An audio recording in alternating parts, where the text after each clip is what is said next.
Hello Malegaon, ये है आपकी आवाज।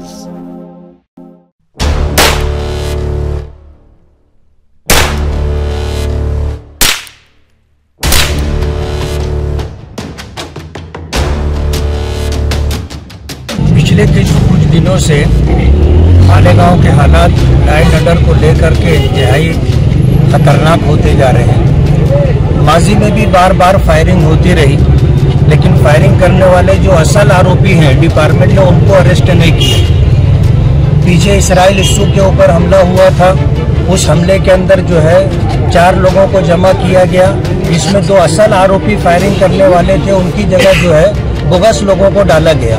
ये डिपार्टमेंट की मिली भगत से हो रहा है। अगर पुलिस डिपार्टमेंट इस तरह की छूट न देती और इस तरह की जो सूरत हाल मालेगांव में बनती जा रही है कि हर 2-4 महीने के ऊपर फायरिंग होती है और फायरिंग करने वाला गिरफ्तार नहीं होता, लाइन ऑर्डर के जिम्मेदारान क्या सो रहे हैं कि ये जंगल राज है। आज अगर हमारे एक से मेयर के ऊपर इस तरह का हमला होता है तो शहर के अंदर तो किसी की भी जान माल महफूज नहीं, ऐसी सूरत हाल है।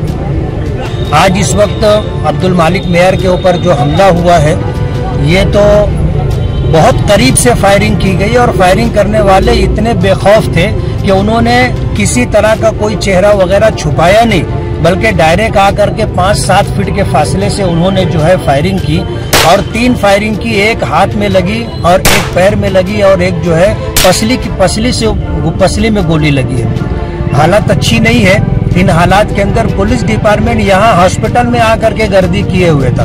पुलिस डिपार्टमेंट की जिम्मेदारी ये थी कि वो बजाय हॉस्पिटल छोड़ करके आरोपियों को तलाश करना, उनको गिरफ्तार करने का काम करना चाहिए था। सारे जिम्मेदारान यही जमा थे और जो असल आरोपी है वो शहर के अंदर कहाँ है, शहर से निकल गए हैं। पुलिस डिपार्टमेंट उनको जाने का मौका दे रही है, ऐसा दिख करके आ रहा है।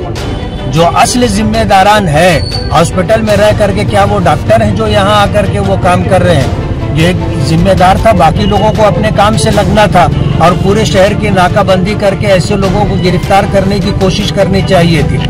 मालेगांव शहर के अंदर इस तरह की जो सूरत हाल हो रही है, हम डिपार्टमेंट से इंतहाई नाराज हैं और उनके लाइन ऑर्डर के ऊपर गिरफ्त कमजोर होने की वजह से हम उसका निषेध करते और मजम्मत करते हैं। इस तरह की सूरत हाल ऐसा हो गया जैसे मालेगांव में जंगल राज है। किसी की जान, किसी का माल, इज्जत व आबरू महफूज नहीं है। इस तरह की सूरत हाल बनती जा रही है और जो लोग गुनहगार हैं, बेखौफ है, उनको किसी तरह का डर और खौफ नहीं है। ये सूरत हाल है। आने वाले दिनों के अंदर हम होम मिनिस्ट्री में भी बात करेंगे, असेंबली होगी, उसमें भी इस तरह यह आवाज हम उठाएंगे कि मालेगांव के अंदर पुलिस डिपार्टमेंट की गिरफ्त बहुत कमजोर हो गई है और इस तरह गुनहगारों के हौसले बहुत ज्यादा बढ़ गए, जिसकी वजह से इस तरह की सूरत हाल है। आगरा रोड के ऊपर अगर फायरिंग होती है तो शहर के जो अंदरूनी इलाके हैं और किनारे का जो एरिया है, वो वहाँ के रहने वाले तो अपने आप को इंतहाई गैर महफूज समझेंगे। इसलिए मालेगांव की तरफ से हम इस मामले की जो है डिपार्टमेंट की मजम्मत और निषेध करते हैं और असल आरोपी अगर गिरफ्तार नहीं होते हैं सुबह तक, तो उस सिलसिले के अंदर क्या करना है हम शहर के जिम्मेदारों से मशवरा करने के बाद अगला प्रोग्राम तय करेंगे।